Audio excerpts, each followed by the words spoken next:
আসসালামু আলাইকুম বন্ধুরা, সবাই কেমন আছেন? আশা করি ভালো আছেন। আজকে তৈরি করছি চিংড়ি মাছের কোপ্তা কারি। এর জন্য আমি প্রথমে কিছু গুঁড়ো চিংড়ি ধুয়ে পরিষ্কার করে পাটায় মিহি করে পেস্ট করে নিচ্ছি। এখন এই পেস্টের মধ্যে আমি দিয়ে দিব 1 টেবিল চামচ কর্নফ্লাওয়ার। এটা বাইন্ডিংয়ের কাজ করবে। ভালো করে মিশিয়ে নিচ্ছি। এখন গোল গোল করে কোপ্তা তৈরি করছি।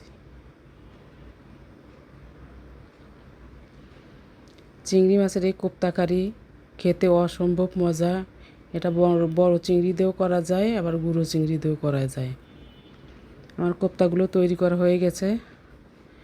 এখন রান্না করতে যাচ্ছি। চুলায় হাঁড়ি বসিয়েছি, তেল দিয়েছি, একটু গরম হলে দিয়ে দিয়েছি 1 মুঠো পেঁয়াজ কুচি।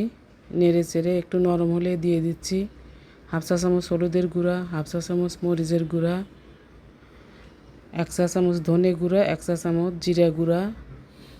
একটু পানি দিয়ে ভালো করে নেড়ে চেড়ে মিক্সড করে নিচ্ছি। পানি দেওয়ার কারণ যেন মশলাটা পুড়ে না যায়। এখন দিয়ে দিচ্ছি 1/2 চা চামচ রসুন বাটা, 1/2 চা চামচ আদা বাটা এবং 2 চা চামচ পেঁয়াজ বাটা দিয়ে ভালো করে নেড়ে চেড়ে মিক্সড করে নিচ্ছি। এখন দিয়ে দিচ্ছি কেটে রাখা একটা টমেটো। ভালো করে নেড়ে চেড়ে ঢাকনা দিয়ে কষিয়ে নেব কিছুক্ষণ পর ঢাকনা খুলে দিয়ে দিচ্ছি লবণ এবং ভালো করে নেড়ে চেড়ে কষিয়ে নিচ্ছি। এখন দিয়ে দিব পরিমাণ মতো ঝোল। এখন ঢাকনা দিয়ে অপেক্ষা করব ফুটে ওঠা পর্যন্ত। ঝোলটা ফুটে উঠেছে। এখন দিয়ে দিব কোপ্তাগুলো। এগুলো একটা একটা করে দিবেন, সবগুলো একবারে দিতে যাবেন না, তাহলে ভেঙে যেতে পারে। এখন আমি হালকা হাতে একটু নেড়ে ঢাকনা দিয়ে রান্না করব 10 মিনিট।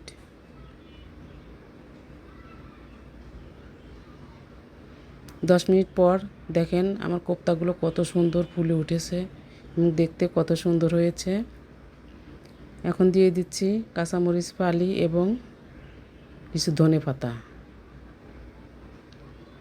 ঢেকে দিয়ে মাঝারি আঁচে 5 মিনিট রান্না করে নিলাম। দেখেন আমার কোপ্তাগুলো হয়ে গেছে। এখন পরিবেশন করে দেখাচ্ছি। বন্ধুরা, আমার এই রেসিপি যদি ভালো লাগে লাইক দিবেন, কমেন্ট করবেন, শেয়ার করে পাশে থাকবেন। সবাই ভালো থাকবেন। আল্লাহ হাফেজ।